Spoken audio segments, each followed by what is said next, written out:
Honorable Prime Minister of Pakistan, Vice President of Afghanistan, Excellencies, ladies and gentlemen, all protocol observed. Assalamu alaikum.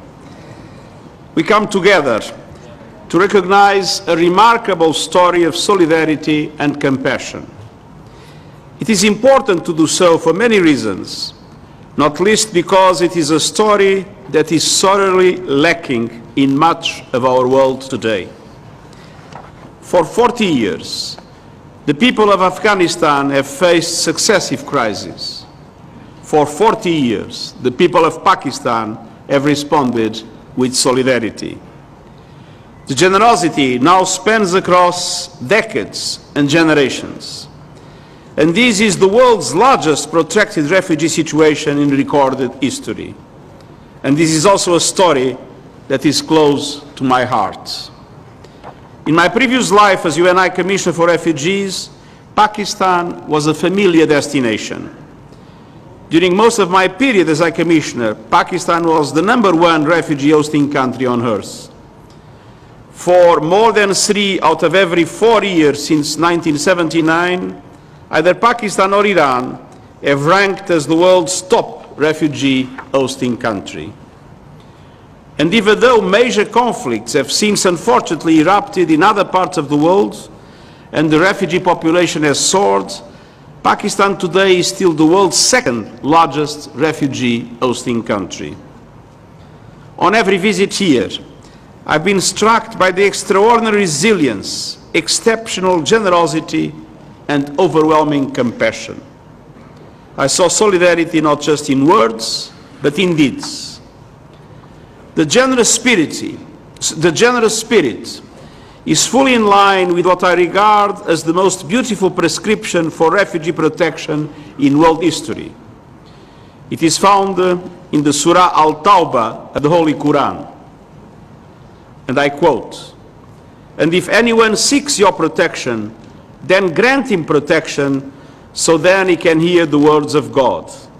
Then escort him where he can be secure." End of quote.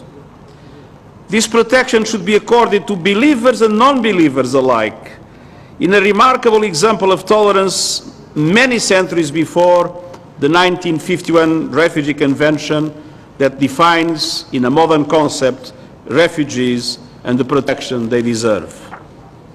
And I saw that compassion play out in real time here in Pakistan. And it was grounded in vision. We have seen many innovative policies take root here: biometric registration, access to the national education system, healthcare, and inclusion in the economy. And despite Pakistan's own challenges, these initiatives have made a big difference. Indeed, many have been recognized as a global model of good practice. Some of those progressive policies have inspired elements of the Global Compact on Refugees. And we have been proud to work with you to support Pakistani host communities and Afghan refugees. We have done so through integrated humanitarian and development actions across the country, alleviating the burden on Pakistan's national public service system and helping Afghans sustainably reintegrate back home. But we must recognize that international support for Pakistan has been minimal compared to your own national efforts. As we look to the challenges ahead, the global community must step up. On the one hand, we mark 40 unbroken years of solidarity, but we also despair at 40 broken years of hostility. The Afghan conflict drags on, and we see the deep impact of the protracted nature of conflict, poverty, and forced displacement. We know the solutions lies in Afghanistan. And I hope the signals of a possible pathway for peace will lead to a better future for the people of Afghanistan. I see with us Ambassador Khalilzad, and I want to strongly encourage to pursue the way of peace. And you can count, and the Afghan people can count with the United Nations to support the efforts for peace. We don't seek any protagonism. We are here only to serve. Finally, peace and prosperity in full respect of their human rights. I want to reaffirm that the preferred durable solution for refugees has always been voluntary repatriation in safety and dignity to their country of origin.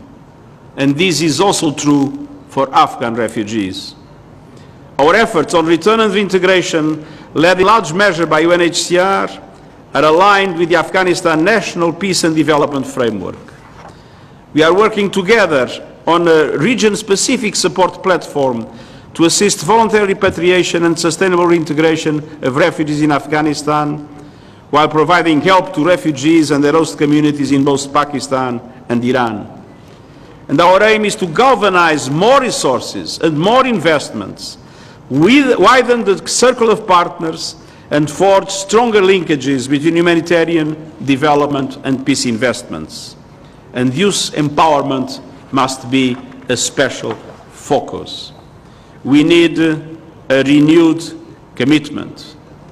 We need to make sure that there is not only a strong movement towards peace, but that peace leads to effective reconstruction, creating the conditions for a successful return and reintegration of Afghan refugees. Working towards solutions for the Afghan people is not just a sign of solidarity, it's in the world's best interests. Afghans now constitute the largest group of arrivals in Europe, exceeding for the first time the arrivals from Syria. And returns to Afghanistan, as it was said, have hit a historical low. Afghanistan and its people cannot be abandoned. Now it's a time for the international community to act and to deliver. And our ability to succeed will be a litmus test for the Global Compact on Refugees. Its promise of greater responsibility sharing with countries that have shouldered the burden until now. Peace efforts leading to intra-Afghan negotiations will pave the way, but sustainable peace and security hinges on better integrating our work on humanitarian, development and peace efforts. Done right, this work can be a model for the rest of the world.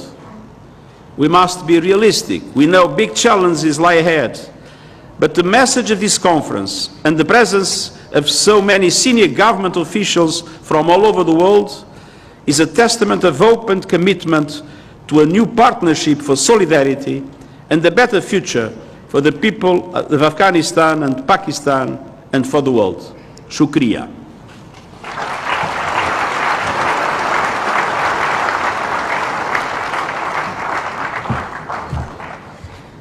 Thank you, Secretary General Guterres. Now, the man who has been a world leader in advocacy for peace and reconciliation and inclusive and sustainable development. Ladies and gentlemen, please welcome the Prime Minister of Pakistan, Mr. Imran Khan.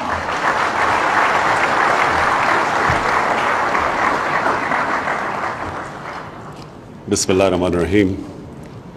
Secretary General,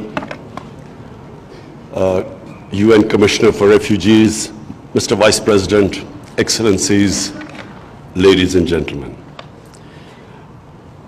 Today, this occasion of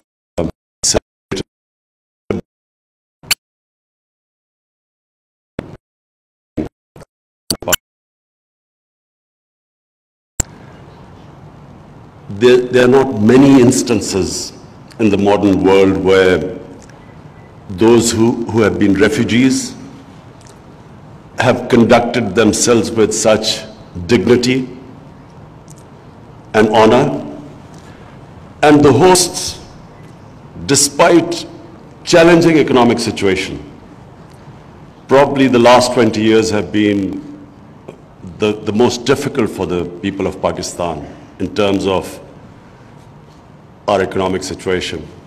So the hosts, despite unemployment, competition for jobs, the way they have kept the wonderful relationship with the Afghan refugees. Let me just point out a side effect, a pleasant side